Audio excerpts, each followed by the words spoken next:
I'm Eagles Insider Dave Spadero along with Fran Duffy at the NovaCare Complex on this warm September Wednesday morning. Fran? You mean WentzDay? We're 11 days to kickoff of the 2020 NFL season where these guys face the Washington football team. WentzDay! And I wonder, fans looking, they go, gosh, players are practicing in shorts today. Why aren't they hitting and more contact and more vigorous practice here, trying to get down to 53 players? Or maybe Dougie Pitt. They already know who they're going to keep and who they're going to let go. I think a lot of those decisions were certainly made over the last couple of weeks, and certainly that's why we talked about how important Sunday's scrimmage was, right? When we were over at Lincoln Financial Field. Miles Sanders, Corey Commit. That day was going to be. Hey. After coming off that scrimmage, can guys earn and lose jobs? Yeah, because there's still things that they're doing. My boy. Things like that. Guys can still prove that they have what it takes to make this 53-man roster. But on the field, the hay's in the barn, right? I mean, I think we're at that point. I would think so, and I think it puts so much of a premium on Deshaun Jackson. Oh, get it to him. WentzDay. Many who have not been in an NFL game situation. And then you're also looking around the league at the waiver wire on Saturday and Sunday. Put together your practice squad. And the best personnel departments are going to be the ones who come up with Chase Hill. players that they can cull from those players on the street, right? And then you also have to go, all right, I've got to keep the 53 best players here. I can't make mistakes. I don't want to let somebody go who I kind of like, but doesn't fit the scheme. And I think that's really what it comes down to. Who fits the scheme of the Philadelphia Eagles and the culture? No question. And you talk about who are those guys. Oh, you're talking bottom end of the roster. Well, Flex Cap. this Eagles team. Brain. 2017. Boston Scott was this guy who was stood out in the preseason in the summer. Hey, Flex. The Eagles scouting department, the pro scouting side, did a great job of identifying him. The Eagles were able to bring him in. You go up and down the depth chart. Those guys are present on this Eagles team, and that's what the next few days are going to be all about. Fletcher Cox saying, hello, Eagles fans, how are you today? No hands, Fletch. Yeah, that's right. Stick to the defense, buddy. I think that the most difficult position, Tim Schwartz talked about it this morning, he felt like safety would be a very difficult position to cut. A lot of talent there. Marcus Epps and Ford, Rudy Ford, who were on the team last year, joined by some new players. Yep. Jalen Mills, Will Parks, Kayvon Wallace. So that's a difficult position. I think running back will be a difficult position. Miles Sanders, Boston Scott, Corey Clement, they're going to make the team. Keeping Elijah Holyfield? Keeping more than 4 running backs? These are questions the Eagles have to ask. And then at wide receiver, Alshon Jeffrey still in PUP. Jalen Rager's hurt week to week. So do you go one extra there just to make sure early in the season? Yeah, and it's, every year, every summer, the opening training camp meeting, you see it on Hard Knocks, you see it, really in any documentary where you get behind the scenes looks. The coaches, the front office, they say to all these players, your job is to make our jobs hard at the end of the summer. You want to try and go out, perform to the best of your abilities, make it difficult for us to cut you. And I said it the other day, I just feel like this has been such a very competitive camp. You look at the back end of the roster, the guys that would be considered long shots to make this team. No one has looked out of place. They've all come in and done such a great job over the last couple of weeks.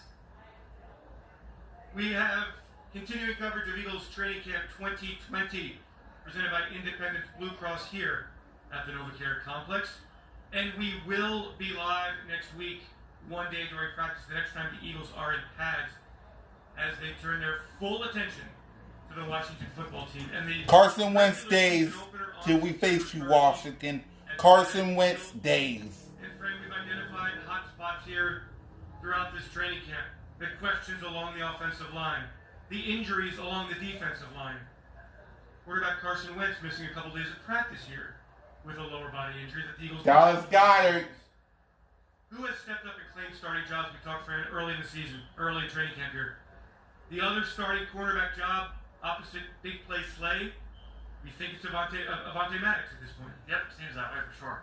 The nickel cornerback job, good competition. Crayvon LeBlanc, Nickel Roby-Coleman.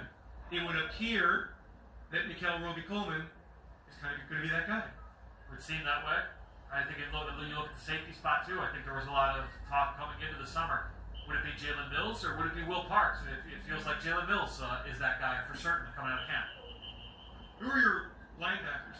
Who do you identify as, if you have three linebackers in base, is it good? It's Duke Riley, it's TJ Edwards, it's Nathan Gary. Yeah, I think, right? I think it seems like those are the three guys. And when they go into nickel and different sub packages, that's where you get into the different combinations. It hasn't been one set group throughout the camp. It seems to have been a really nice rotation, competition, between all three of those guys. So all three are fighting for those two spots. All three of them kind of bring their own skill sets. It'll be interesting to see how it all shakes out here. We really won't find out until the team travels down to Washington.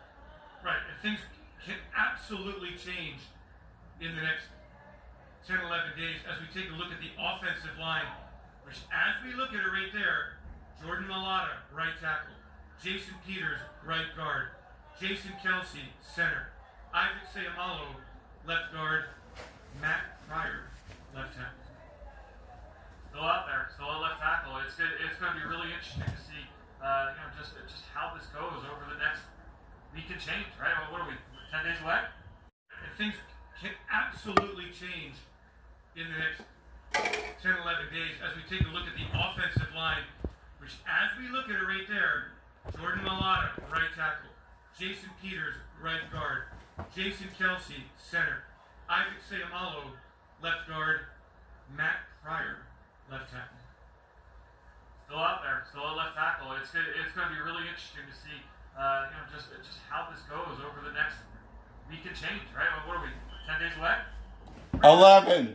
We'll say 11. Philadelphia Eagles, dating back to, the early days of Andy Reid, okay? They have an answer along the offensive line. It may not be the answer that you think it is, because a lot of people are saying, why aren't you putting Jason Peters at left tackle? Doug Peterson's pretty adamant. Get used to him at right guard. But I just trust Jeff Stoutland. They're not going to, and they've got a tough test against Washington. They just can't put Carson Wentz in a risky situation, particularly on his blind side. And they know that, and that's for fans at home. It's like, they obviously know what's at stake here along the offensive line. This is an organization that has always put a tremendous amount of value on that position, with that group in that room. A lot of assets, a lot of resources have gone into that group. Now it's time to see some of these young guys. Can they play? It's going to be very, very fun to be able to watch that. Just on the outside looking in, I'm excited to see how it shakes out. I think this, Fran. Fans have to understand this timeline here. Saturday, 4 o'clock. Rosters reduced Dougie P. 3 players.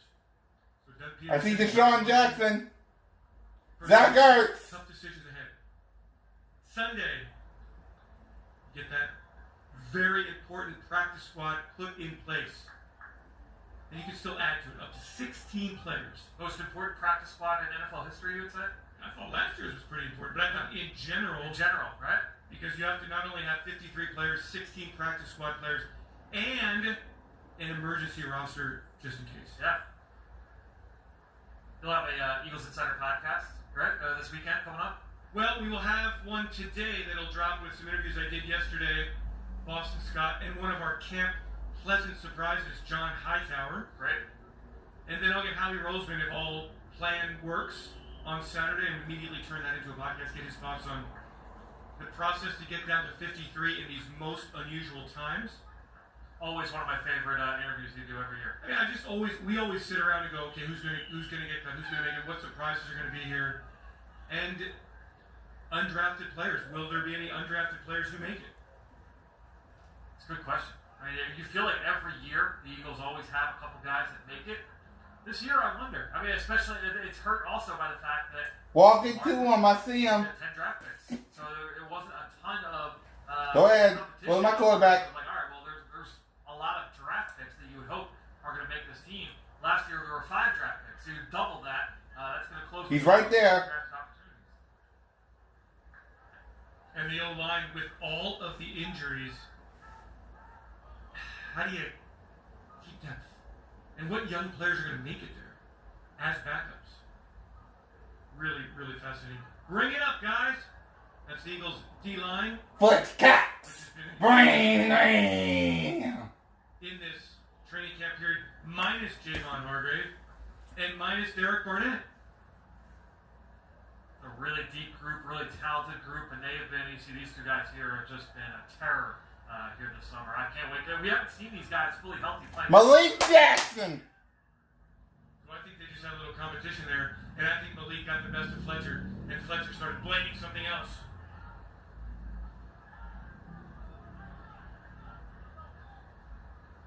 I'm interested to see how the cornerback shake out here, friend. How the entire secondary shakes out. Yep. I do anticipate a lot of change personnel, a lot of mixing and matching. And the big question next week, will Darius Big Play Slay match up against Washington receiver Terry McLaurin? That will be a big topic of conversation a week from now, right? I mean, I feel like there's going to be a dozen or so articles written about it. They matched up one-on-one for a lot of the time. The last time they faced off, when the Detroit Lions took on Washington in 2019, it's going to be a fun matchup, man. Carson Wentz working.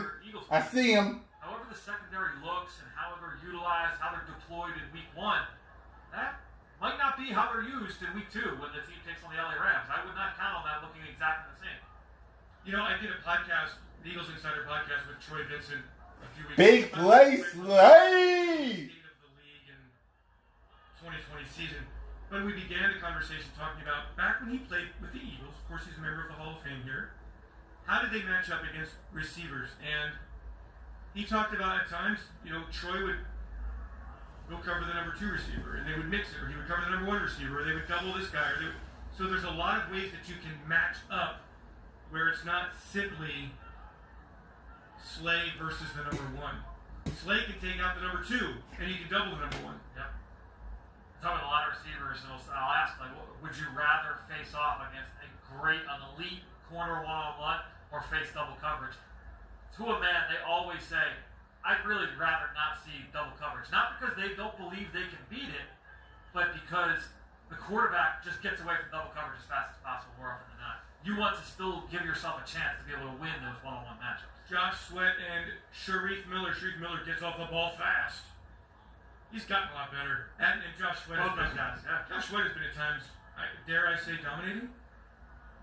He's been really good this summer. It's been good to see.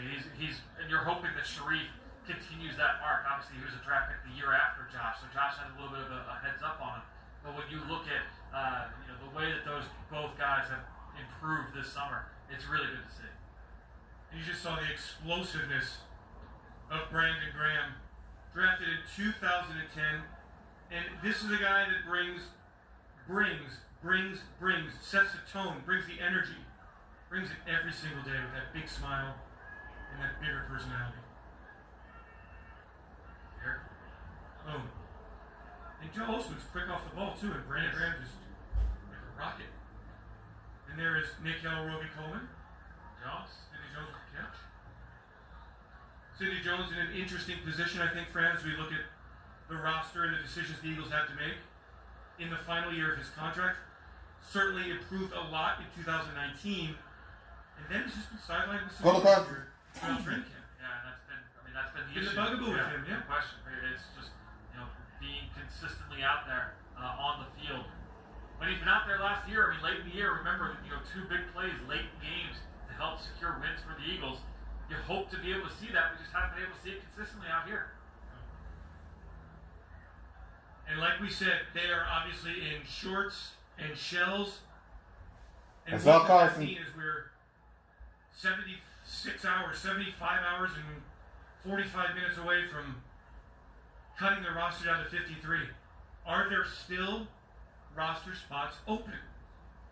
And if so, how do you win a job in shorts?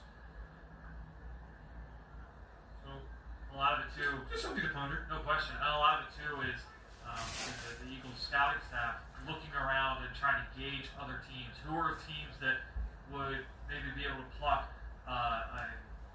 certain positions. You know, if the team is weak at defensive end, or weak at running back, or weak at corner, or safety, or receiver, and we feel like if we were to drop this player, these amount of teams would be able to try and scoop him up. You know, it's a game of cat and mouse. It's really, and that's why I really love those conversations that you have with Howie Roseman every year on the Eagles Insider podcast this time of year, because it's just really cool to get a little bit of a peek inside that process. Okay, friends, so then let me ask you this. Will there be more moves, less moves, or an indistinguishable difference this weekend? I think, I think there will probably be a little bit less. I think there will be a little bit less because there's no preseason tape. So you're really, especially for the rookies, you're really going to be banking on the grades that your scouting staff, your college staff have on these players coming out, along with whatever people have been able to, because that's the other thing to keep in mind too. Pro scouts, without having tape to watch at preseason, they're scouring the internet for anything that they can find on whatever teams they're assigned to. So if you're a pro scout for the Eagles assigned to all the teams in the NFC East, you are reading, watching, and listening to everything having to do with the Washington football team, the New York Giants, and the Dallas Cowboys. And so that's the only information you have outside of the college reports. It's going to be fascinating. My guess is it's a little bit less movement than normal. I think you play it safe as much as you can. You go with what you know. Yep. We'll see. I mean, look, the Eagles have made a few additions during the course of training camp. Wide receiver Fulham. He's been nice since he's been here. I think he's been really good, yeah. But you have a little bit of understanding of who he is in the league. And that's why, honestly, to me, like, since we've seen less movement in practice, and, during training camp, I feel like we'll see less movement on cut down day, right? I mean, I feel like that's just kind of like a precursor to that. So what we're saying here, people, is make sure you're with us. And make sure if you haven't done so, please download the official Philadelphia Eagles mobile app. We are going to have breaking news for you this weekend, all weekend. So follow us on PhiladelphiaEagles.com, our official app, and our social media channels, because we're going to be rocking it. Nice interception there. Good interception, Jalen Mills. That's a nice way to end it here on this Wednesday here in South Philadelphia.